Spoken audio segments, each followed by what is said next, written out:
Welcome to Homeschool Your Way. I'm your host, Janna Cook, and Bookshark's community manager. In today's episode, I am joined by Baran. He is the creator of the Baran Method. We're going to be discussing how you, as your children's educators, you can be equipped and feel confident when you are teaching your children how to write. Greg has been an educator in both the public arena in college and in secondary education in English composition.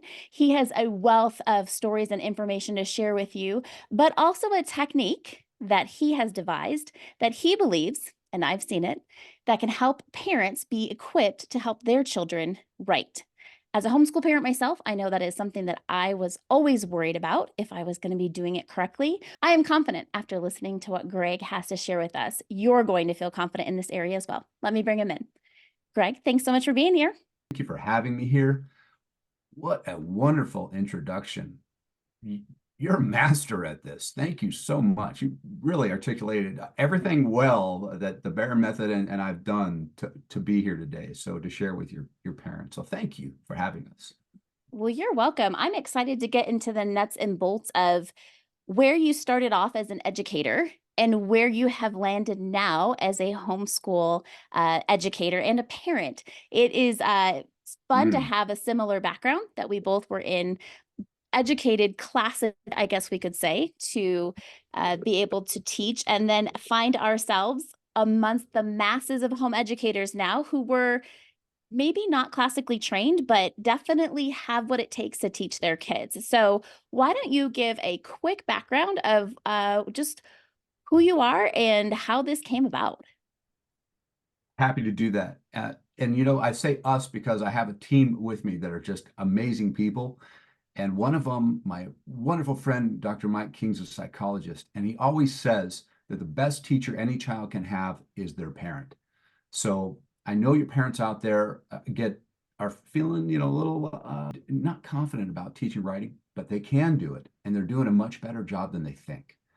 So that being said, my history, how did I get to sitting here with Janet today and your audience today? It goes back quite a ways. And before I was a public school teacher, I earned a bachelor's degree in literature, and then I was struggling with finding a bachelor's. Do I go to a master's degree in English composition or English literature? And my good friend Mike said, you know what? A lot of people can teach kids how to read something and then talk about it, but very few can teach kids how to read something and then write about it. And that was my decision then to go towards English composition.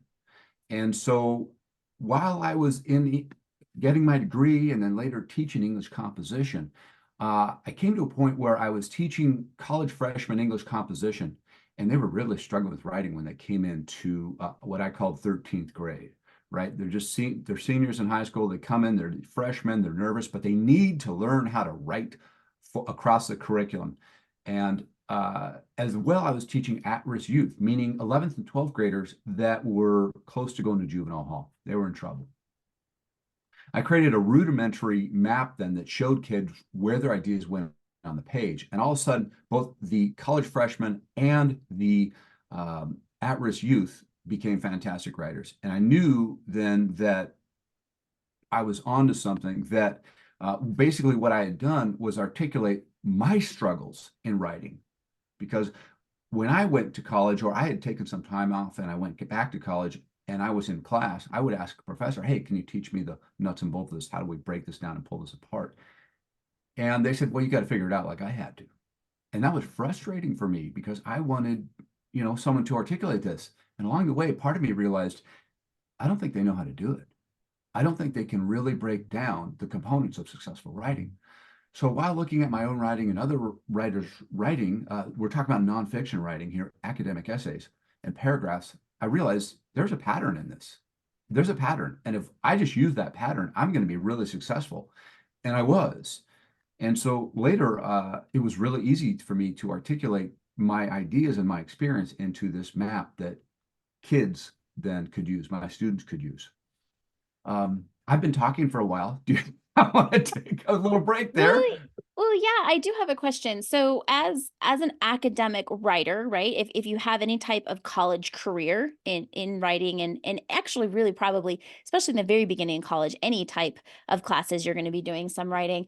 What what do you feel like is the disconnect between asking adolescents, young adults to provide their thoughts in a clear and organized manner and not giving them the roadmap in order to do that? Because like even at Bookshark, we are a literature-based homeschool curriculum. And so we read through both nonfiction and fiction, but we teach really through the story. And so when you're talking about academic writing, which is I think where parents really start to get nervous, they go, oh, we probably aren't going to homeschool through high school because that's above my education level, right? I barely got through. I hear this so many times, like it was so long ago. But where's that disconnect? Why would we have this requirement and yet not prepare our students to be able to do it?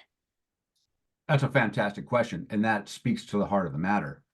So what's happened over time, once in a while, if you were lucky, you went through high school and you had a teacher who understood writing. There's a great quote from Albert Einstein. He says, if you can't explain it simply, you don't understand it well enough.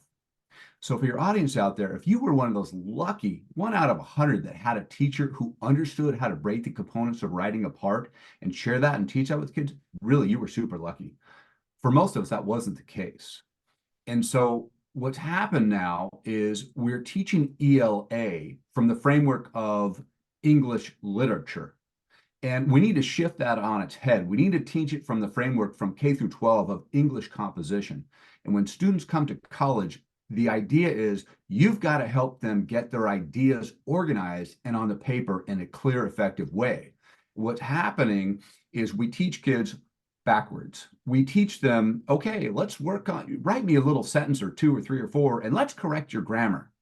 And now let's talk about the style in your writing as well. That is going to destroy a child's confidence. It's going to destroy their ability then to articulate their ideas. And what we want to do is we instead want to focus on a framework of sorts to help kids articulate their ideas one at a time.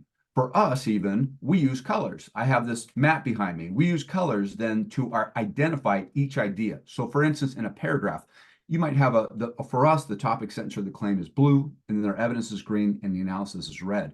And what that does for kids is it helps their brains know where the ideas go on the page, which is incredibly helpful.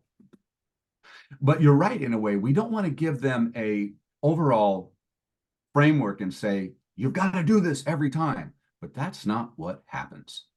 When we show kids a framework to use and we show them examples, in the beginning, what will happen, we don't want them to do copy work.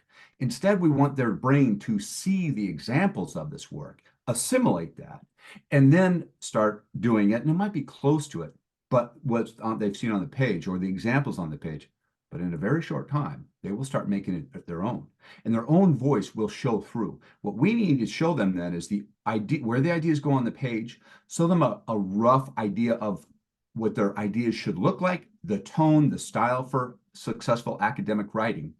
And then very quickly, we do not have to be afraid of them coming up with their own voice because they will. And their own voice will come through the words that they use. And they'll know this. They'll know if it's too close to someone else's voice or their own. And at some point in time, I get this at times with students, they fight because, especially with really creative kids, because they want to use their own language. And that is fine. In fact, that's what you want. You want to give the kids framework, boom, show them an example, and then let them get to work. But don't destroy them by then giving them a piece of writing and then taking your red pen and circling all the grammar errors or the spelling errors, because your kid will then hate writing and they won't want to work with you. Okay, that's a long answer to a question. Are we heading in the right direction, Janna? We are. I experienced this in my own homeschool with my daughters. I really wanted them to enjoy writing. We definitely had reading down. We all enjoyed reading. We all still enjoy reading, both fiction and nonfiction. But what I was worried about was the very thing that you're pointing out is if I went in and I dissected, and believe me, I love a good dissection of writing. I, an editor at heart, that Oh red yeah. pen and correcting getting justice done to those words and putting them in the right order, it brings me it was as a personally just a satisfaction. So I did it once with my girls and I saw what it did Oh, to really? their face and their emotion. They just had put this time and effort into writing me something and then I was like, "Oh, now it's on. This is not how you do it. This is not how you do it." And I realized my mistake. And I would say a lot of damage was done even in that first time of taking that red pen. They were 10 years old and I just thought, "Okay, now I need to just let them write. I need Mm, to let them write. And when we want to do grammar, like you're saying, I'm going to separate that out from their personal writing. I'm going to hmm have them work on that when they work on it with somebody else's examples, because there's not an emotional tie there, right? Writing is vulnerable if you hmm think about it, right? Especially when you're learning something new. And so I chose the route of, I tell people all the time, I didn't score my kids' writing. I didn't use the rubric. I said, write it. Let me see what you got. And then we talk about it. And then as they went into more academic writing, when they started taking college classes, they would ask me to read something. And I had to always ask, do you want me to edit it or do you want me to read it? Because hmm there's a difference, right? You didn't want me to correct what you were saying. You just wanted me to make sure it flowed. And so I think parents and kids both get nervous when you talk about writing because my moms and my dad are going to mark it all up and tell me everything I did wrong. Because unfortunately, as parents, we have a hard time recognizing the positive because as we put on this Sure. educator mode that we have to make sure that they're doing it correctly. And so I am interested to hear about more about how we can encourage our kids to write and do it well and in an organized manner and yet not crush their spirit and their creativity. Two things with that. Two easy ways to go about that. First of all, explain to your kids that your writing is separate from you. And so when you're talking with them, you're always saying, the writing, the writing, the writing. Yeah, this is, in fact, we can even get away from the, your writing, etc., the writing. And you explain that to the child. You are not the same as your writing. Okay. I love you. You're my awesome kid. Okay. And your writing is not you. So if I look at your writing and I do a little critiquing on it, I just want you to know that I'm not critiquing you and you as a person. I'm just critiquing the writing. And when parents do that a few times, your child will get it and your child will understand that. And that will take so much of the pressure away. Let me give another clear example how to go about this. When we're in school, we remember being in school and you do some writing and you hand it to your teacher or hand it to your parent and you say, is it good? And when your child says to you, when your child says, is my writing good? Well, our natural response is, oh, it's the best. Hey, it's the best. I love it. It's the greatest writing in the world. Okay. And because we want to help them grow and we don't want to break their confidence. But here's what we say though instead. Child brings you, is my writing good? Well, of course, it's wonderful. However, my question for you is it clear? Hmm. We give a moment, we take a moment, pause right there. We say, is it clear? Let that sink into the kids. And then we say, go back. I want you to go back. I want you to read it out loud. Okay. And that's key. Child has to read the writing out loud. And then come back and let's discuss it and let's see if it's clear or not. No more good. Okay. And then just, is it clear? We have when we go to conventions and wherever we go, we train people. We always like to say, learn to write more gooder. That's really the only place that we want to use good. But we want to learn more gooder or how to correct grammar more gooder because we want to make writing fun and enjoyable. We don't want kids to um, hate writing. Okay. Um, in public schools, sometimes what will happen is when a child misbehaves, the teacher will make the child write, I will not misbehave. I will not misbehave. And I will not misbehave 25 times. You want to destroy a child's spirit and make them hate writing? Do that. So don't do that. Don't ever do that. Right. And instead encourage them. Hey, is it clear? And then your writing is not you. That's going to free up both the parent and the child. That's Really great question. Really, really good question. It speaks to the heart of matter of just freeing our kids up so that we can work together. And parents need to understand that we're working together on this.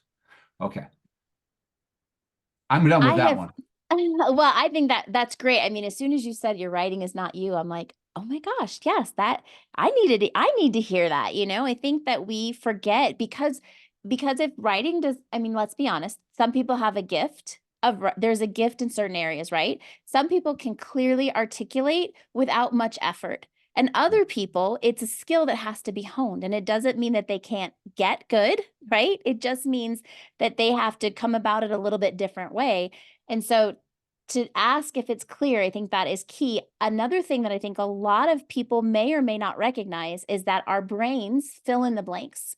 So Oh, if you don't have your child read it out loud, or you don't read it out loud to your child, so let's just say even if they say, oh yeah, I read it out loud to myself, it's fine. Okay, well, let me read it to you word for word before I put any type of correction on it. And then you'll see their face go, oh, that's not what I meant. Oh, that's not what I was trying to say.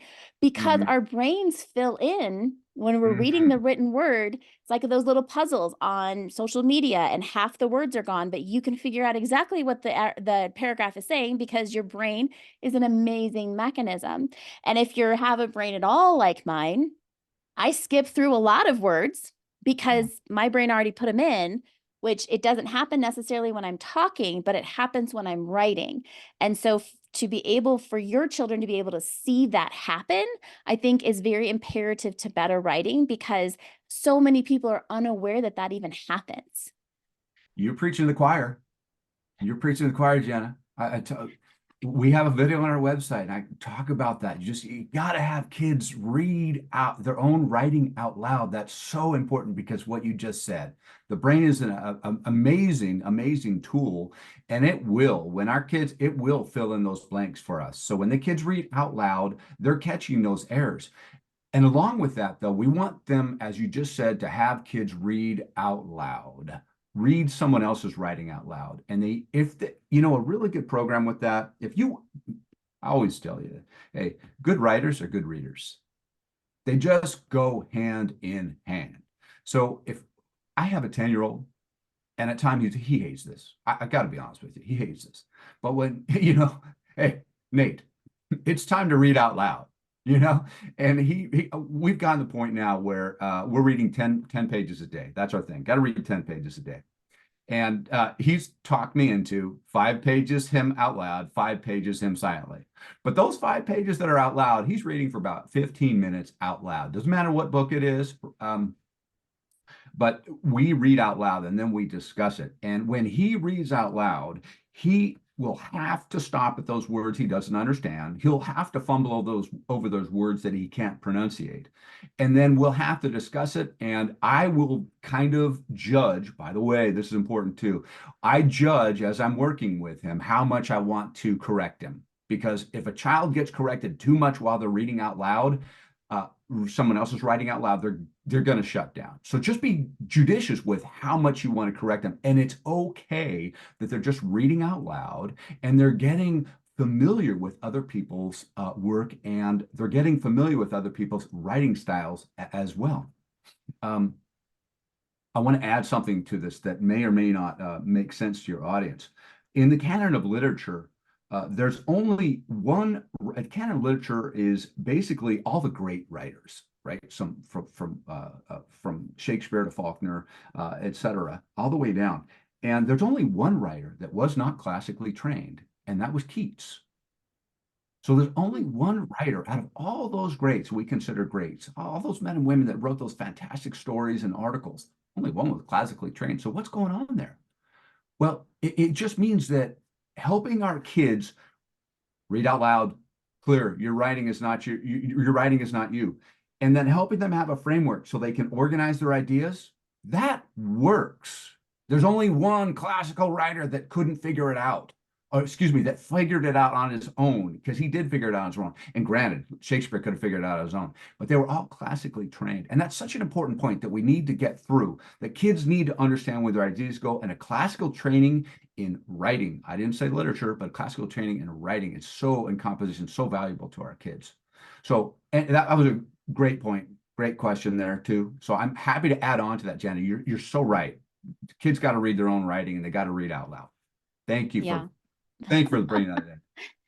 Well, and I do hope that parents hear the heart behind this, that it really is a skill, because in our digital age, we're getting away more and more from even taking the time to read the written word. I am always amazed at when we create reels here at Bookshark, even just for our customers. Just, sometimes they're fun, sometimes there's something from the podcast. On average, they're only listen to the first 3 seconds of that. And I think Mm. about parents as educators, if we can only catch adults' attention for 3 seconds, how are we catching the attention of our children when we're doing a read aloud, when we're asking them to independently read? And it really is an exercise in a skill that has to be built upon. Same with writing. And I feel like in our society, if we can't get it done well quickly, then we're not going to bother doing it. And so we have people kind of getting away from this classical training of writing, of reading good literature, because especially in the age of AI, I use AI and some of the things that I do for my job. I'll write something and I'm like, surely it can be said better.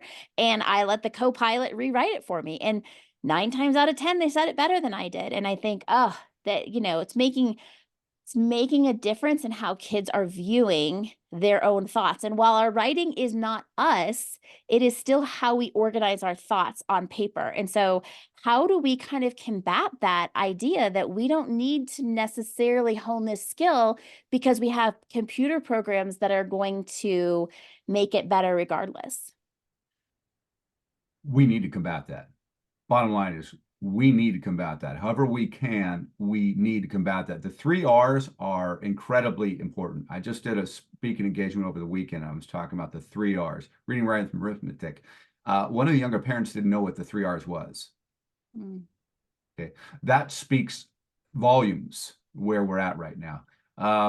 My wife is still currently a second grade teacher, and she'll be leaving public, like myself. I used to tell people on my last couple of years that I was a public school teacher, I used to tell them I have to get out of education so I can educate. It's vital. We need to educate our kids. My wife is on her way out. It won't be long. She'll escape. She'll reach escape velocity, and she'll have been there. But when it not too long ago, the start of this year, they had a AI training. And they were told in the district that the trainer actually at the technology training told the teachers straight out. They talked about AI, and the teacher asked the question. It sounds like you're telling that the kids can go ahead and do their writing response in AI. And the trainer said, yes, absolutely. What you would then do, and the teachers shook, crooked their head. Wait, what are you telling me to do? And they asked flat out, and the trainers did say, and this is coming from the district, a district's telling, yes, the child can write the AI, and the AI can write the response for the child, and then the teacher would just go over the AI response. How many hundreds kinds of ways is that wrong? And is that not teaching kids how to write and organize their thoughts effectively? So we absolutely, as parents, as homeschoolers, we really need to fight this process and make sure that's not happening. As far as going about and making sure that we're doing it, I would certainly limit the amount of AI that my child uses. In fact, for me, if my child's doing any writing for me, my 10-year-old son, Nate, he is not using AI at all. His responses are coming from his brain. I love how you said at the beginning of this question, and you said it's coming from the heart. That our response, we're coming from the heart as we're doing this. And yes, Janna, we're coming from the heart as we're doing this, and from the mind guiding it. And I certainly don't want my son, if he's coming from his heart and his mind, I do not want him using AI to do it, because that's coming from other people's minds. And Mm. I want my son to learn how to articulate himself from him. I want his, a lot of times you hear this word critical reading, critical thinking. I want analytical thinking. I want analytical reading. I want analytical writing. And I want my child analyzing, examining, and studying anything that's being put or shoved at him. I want him analyzing that so that he can make those then critical choices or analytical choices on his own. But yes, for your audience, I would stay away from my child with any AI. And by the way, I will tell you that I've used some AI for our website, a little bit of the writing, but boy, it sure needs to be cleaned up. And I would ask myself then, is it a waste of time? Because at times it really is a waste of time. But going back to our kids, my child and AI, not going to go together. What do you think about that? Your kids, would you do that or not? How would you go? Interestingly, my older two that have taken college courses over this last couple years, I've asked them and they're like, it wasn't quite perfected. I mean, they kind of finished this year out without having to really ask or answer that question, like, would I use it? Wouldn't I use it? I personally would encourage them not to use it because it's too easy then to not have your own brain organize your thoughts, to not have your own voice. Mhm. There's so many things like the conveniences that we are given in our country. They can be used for some good, and then they also take away some of our own independence and muscle memory, for lack of a better word, right? So sometimes I hand wash my dishes just so I can hand wash my dishes, right? Like, I know that kind of sounds crazy, but there are I get it. things that we have to do so that we remember how to do them. If we just let AI take over how we organize our written word, then we'll never have to actually go through the exercise ourselves to organize it. And I argue a lot for people who said, oh, well, my child's not into writing, or they're not going to go into any a type of academic writing. I stress that in order Mhm. to properly communicate, even orally, Mhm. you need to have those foundations of organized thinking, and writing is a great way to practice that. Yeah, Warren Buffett, just as Warren Buffett, one of his greatest quotes is, "You want to raise your value to your employer 50%. Learn to communicate verbally and written in a more effective manner. You're going to raise your value 50%. So writing is absolutely important. And you've talked about this left and right throughout our time today, that it's the organization and the articulation of ideas. I showed a video recently of a politician over the weekend, and the politician she really struggles to get her ideas in order. And then what really needs is that just that basic foundation. And for parents that think that, for anyone that thinks that a police officer or a chef or an AC repairman is not going to have to write, that's not correct. They're going to have to write, whether they write memos or invoices, and it reflects upon that company how well they're, and in regards speaking as well, how well they can articulate themselves, whether it's through the written word or the voice. So I absolutely 100% agree with you. And this writing is so important. And writing, I always try to explain to people that the first part of that is you're going to learn how to articulate yourself well with your speaking. But when we move all the way up to our writing, if a child can write clearly, they can speak clearly. And so we want to move forward to those points, to that writing point. And that really needs to be important, really needs embedded in our parents' thinking and my thinking. Hey, my child needs to be able to write really well, because it's basically, as Janna just said, it's the organization or an articulation of ideas. And that is going to open doors for our kids. I had recently heard that, excuse me, the jobs that our children are going to be taking are not Yeah. even invented yet.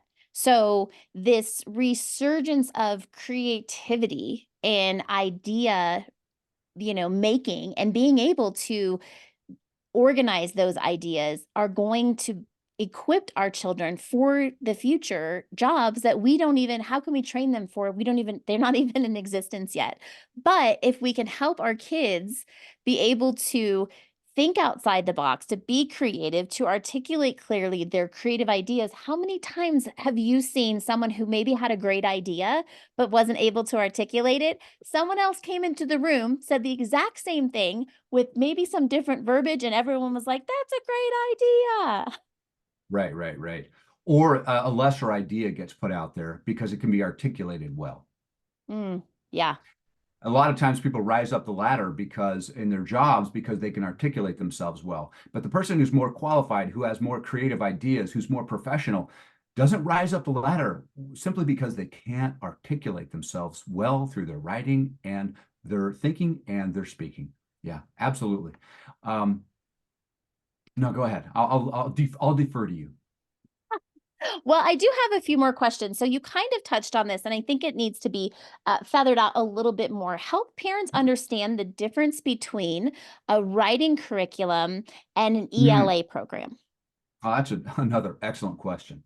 Okay, so that's part of a process of educating parents on this. Okay, so it's an easy way to understand this, and that, by the way, that point needs to be hammered again and again and again. There is a specific difference between an ELA program and a writing curriculum. So when you go, let's say you've gone to college, or you haven't, but let's say you've taken a college class. Whenever you go to college, a new student goes to college, there's an English department, and there's an English literature department, and there's a composition department.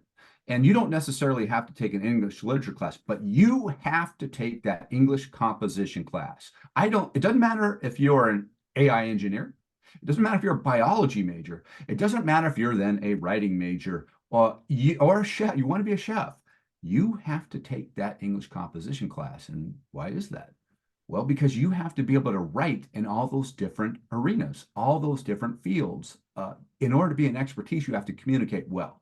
You don't, maybe later, once you learn how to write, you could take that English literature class, but you have to be able to articulate yourself in composition. And when that student gets into composition and they take it, basically what's happening? Well, they're learning in that English composition class how to articulate their ideas clearly. In other words, how to organize their ideas, how to structure their ideas, and communicate them clearly. Now, what's happening though in grades 2 through 12, we don't have that. Instead, we've mushed them together and we've combined them. And what happens then is that ELA gets pushed to the forefront, and then the writing gets down, way down. And why is that? Well, because writing is hard to do. Unless you know how to help the child organize their ideas, you're going to be lost. And so, what are you going to do? Was what I talked about in the beginning. Instead, you're going to read a story you're going to read something from Aesop. You're going to read something fascinating, and you're going to talk about it because it's so wonderful to talk about the ideas, but the writing is going to be pushed to the side. Worse yet, what's going to happen is your child's going to be or at home, they're going to be at home, and you're going to say, well, this happens all the time in the public schools. The teacher gives the child an assignment, says, oh, write about the theme in Shakespeare's Macbeth, and I need 1,500 words on it. And the kid comes home and cries. Or you're doing this at home and you don't know how to do it. And that's what we're dealing with. So we have to focus on that organization of ideas. So how are they different? Well, composition is its own beast. ELA, it's its own beast, almost like literature. Look at the name of it. English language arts. It's the art of using the English language. But composition then is a component in it. And but because it is part of the art, but it's its own like beast itself. And we need to start thinking of it as English language arts, writing composition. And we have to think about that. In second grade, here's what we can do. Second, third, fourth, fifth grade. We can start teaching our kids, hey, I brought up Aesop. Let's read Aesop's Lion and the Mouse, and let's write a short analytical paragraph about that. And then as we go along, or maybe one sentence about it, let's sum up the theme in it. And then in fourth grade and fifth grade, we continue that process. What's going to happen is when we have kids in English language arts and they read something, we say, well, write about it. They don't know how to write about it. They're going to hate both. Mm. Instead, when we flip flop it and we shift to, oh, let's organize your ideas. Let me help you organize your ideas. We'll do verbally and on paper. Oh, then the child's not afraid of English language arts. Why? Because they know they can write about anything they're going to read, or they can also speak about anything they're going to read. If you have a parent who's struggling with a child, whose child was struggling with writing, especially our younger kids, we're talking 4 years old, 5, 6, 7 years old, but even our older kids struggling with writing. One thing you can really help them do, have them tell you a story, any kind of fictional story. Make it short, not too long. Have them dictate to you, and you write that story down for them. You either write it in pen or you type it down. What that's going to do is it's going to take the pain across the child from their ideas, and you're helping them get in this mode of articulating their ideas. So I really want to encourage that to your parents who are just starting out on this process with the younger kids. You don't know what to do. So what do you do to help your kid get their ideas out first? Well, have them dictate to you. Really going to help. So I hope that I've articulated well the difference between ELA and English and composition, and we need to start really thinking about it in terms of that. Composition really needs to get higher. And that's what I spoke about too, Janna, earlier. If your parents were lucky and they had that one teacher who was basically a composition teacher in disguise, they could teach their child. They could do as they could break things down and explain it to kids. But that's what we need parents to do. And parents, I would just want to tell parents, it's really not that hard. When you understand where the ideas go on the page, it becomes a lot easier. And you're not having kids copy or think about mechanics, or you're not having to think about style. Instead, you're just showing them where the ideas go on the page and organizing their ideas. Really good question. Thank you for bringing that up, because we have to keep bringing that to the forefront, Janna, that they are two separate beasts, and it's easy to understand the purpose for each. And they do work together wonderfully once we help kids start learning how to articulate their ideas. Yeah, Thank it's you. interesting. You can't have one without the other, honestly. And so Mhm. to think that, well, my kid's really good at grammar and they understand the English language, well, the best way to show that they understand it is then to compose using those very standards and principles that they understand. So it's very Well said. important. Well said.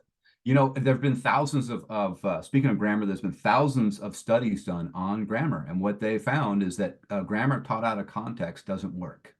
Mm, So if we're giving a worksheet to our child, we can know 100% it will not work. Instead, what we do is we teach grammar and context. One way to do that is the best way to do that, really, and we know this from composition, and easiest thing, and what way is what they do when a student turns in a paper in freshman composition. We'll focus on ideas, and let's say a child, let's bring this down. Let's say like a fourth or fifth grader, and the child is forgetting to capitalize the first word of a sentence, right? The first letter in a sentence, right? Capitalization errors. What do? Well, I suggest that you take a pen, like take a blue pen. Don't take a red one, because we know that connotation of the red, right? We remember when we were kids and it didn't feel good, like you mentioned with your daughter, right? Earlier. So we circle that one. We circle that grammar error, that capitalization error. And then that's the only error you focus on. And then the next piece of writing that your child does, focus on that same grammar error. mm. And then the next piece of writing they do, focus on that same grammar error. No other errors. When you see that one disappear, move on to the next grammar error. I will guarantee you there's about 15 or 20 grammar errors that you parents and your kids need to learn to be successful communicators. And I'm going to communicators, I mean verbal and written. So you can throw away. I've had this. I've had parents that are like, my kid threw away his grammar book and he was so happy about that. And wait, I don't want to minimize the need for grammar. We need to teach it, but teach it slower, teach it Mm. gentler. If we can teach one error at a time, that's even better. But teach it while you're teaching writing to your kids. So, you know, you don't have to throw away that grammar book, because those are handy. Okay. But teach it in context and teach it gentler. The most important thing is getting the ideas out, and then gently bring in the grammar. Gently. Yeah, I really like that because as opposed to taking a red pen and marking up all of the errors, and then again, that's completely deflating. You do that to me and I don't want to do it again. I felt that makes me feel bad and I don't like to do things that makes me feel bad. I mean, I think that's Sure. human nature. Yeah. But taking your blue pen, I was thinking like, oh, green for growth. Like, hey, we're gonna use our green and we're gonna grow in this one area, and I'm only gonna correct this until we're grown out of that, and then we'll go to the next one. I think that's a great tip for parents as they are venturing into this homeschool arena and thinking about writing. Before we get going, Greg, I always ask my guests to give a homeschool hack. So I feel like you've given a couple, but do you have anything specifically that you can share with our audience that would really help them feel confident in teaching their children to write well? Uh, Teaching the children. I'm going to give them an overall one. One hack that I love to use, and we're just going to start with reading. Um, if you, especially for you want to save yourself some money, go and find yourself a used teaching textbook for ELA, like a Holt or a Pearson or something. You can pick them up for not very expensive. That will give you all the readings that you need to be successful. Or get a book shark, get a used one, and just go through that. Go through that. Take your time, go through all the readings, have your child read out loud. And that's really an easy way to get started, because there's as Janna, are there a lot of writing programs and ELA programs out there? Oh, there's quite a few, yes. So go to your friend and go to them. And if they've got a book chart, grab that from them, and then start using it. But gently go through it. Take your time with it, okay? And when it comes to writing, just that hack to get going like that, it's easy. Then even if you have a 11th grader who's just starting out, let them dictate and get the ideas down, and that's going to get the ball rolling. Okay. So I would start that way, and that you then you're they're open to whatever you're going to work with them on. Now, I mean, I can, and then I'm happy, Janna, to talk about what we do. For those who may not have a writing curriculum that they have found success with, Greg, what can you offer them? Uh, is this a segue to a plug? You're good. You're You're free to good. You're plug. good. All right. So the Baron method. So I talked about where I came from, and where I came from was a hard place. I had to figure out. I was told we're not going to tell you. We're going to, the word demystify or mystify was there. And so demystify is what I want to do. So that's what the Bear Method does. And I feel for anyone out there who's trying to teach your child how to write and they don't understand the organization process of thinking, because there's a pattern, and it's a real simple pattern. And that's what the Baron method does, is and the cool thing about this is that because we're writing curriculum, you can use it on its own, or you can supplement it to whatever ELA program that you're currently using. So think of us as a writing component. Your child then learns that writing about it, and then they apply it in your ELA program. So it works really, really well together with anything else that you're working. But what we do then is we help kids you don't want to really get a child in academic writing until they're about second grade, because cognitively it's just too much. When they can string 2 or 3 sentences together, that's what we do. Is we then have them start with a paragraph, and we use the words claim, evidence, concepts of claim, evidence, analysis. Claim meaning the topic sentence. We use the word claim instead of topic sentence because this topic sentence only shows up in a paragraph, but a claim shows up in a paragraph, an essay, in a memo, in a court of law, in a report.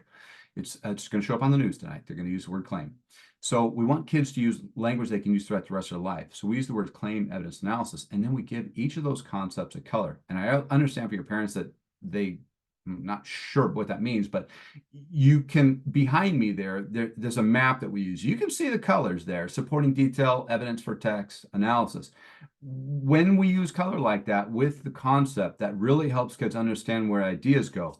And then through our materials, very simple, kids do 6 exercises. They learn the Baron method. And by the way, the Baron method is not just a method, it's a philosophy. We talked about, like, is it good? Is it clear instead? Or we talk about being gentle with our grammar. That's our philosophy. That's our methodology. So it's not just a methodology then about writing, but about teaching and teaching writing, or teaching in general. So what's important then about that is, and you need to understand the logic because it's real logical to kids. Once kids learn how to write a paragraph confidently, and by the way, don't start essay writing, I really recommend, until 6th grade. Cognitively, that's when they're ready. They'll do it in 4th or 5th grade for you, but it'll just be copy work. It really, really cognitively can't come up with creativity until 6th grade. Now, what happens though is when you have a 6th grader or any child who can write a paragraph confidently, then they can write the hardest thing in an essay, which is the body paragraphs in an essay. And I want your parents to know that essay writing is not really that difficult when you have a framework. It's not easy. If anybody tells you writing is easy, walk the other way. It's not, but it can be made easier. And when you have a framework that tells kids where their ideas go on the page, and then they follow that framework, well, I know because thousands of students had done this to become successful writers. So that's what the Baron method does. It takes the struggle out of writing by solving the problem that most parents struggle with, is teaching writing, which is helping kids get their ideas on the page in a clear, succinct manner. Thank you for allowing me to share that portion about the Baron method, Jen. Appreciate it. Absolutely. And for those who want more information about the Mirror Method, we will make sure to link all of the appropriate places that you can find Greg and his method, his website. We are excited to share that with our listeners, and hopefully you feel encouraged after this Mm. podcast to help your children be more effective communicators through the written and oral word. Greg, thank you so much for being here. I appreciate the time and the conversation. Thank you. I appreciate for having me here. I want thank you for your parents for listening. And last final words from me is you can do it. You can do it. So, and your kids, they're worth it and deserve it. And you are doing an awesome job. A lot of parents don't think they are, but they're doing an awesome job. So thank you, Janna, for this opportunity to share. Well, Appreciate you it. are welcome. I thank you. I thank you, parents. Again, just like Greg said, you are doing a great job. This is a very non-traditional way. It would be a lot more simple to send your kids out of your home and let somebody else do the hard work of educating, but you have been their educator from the very beginning and you can do it. So thank you Mm. guys. And until next time, bye-bye.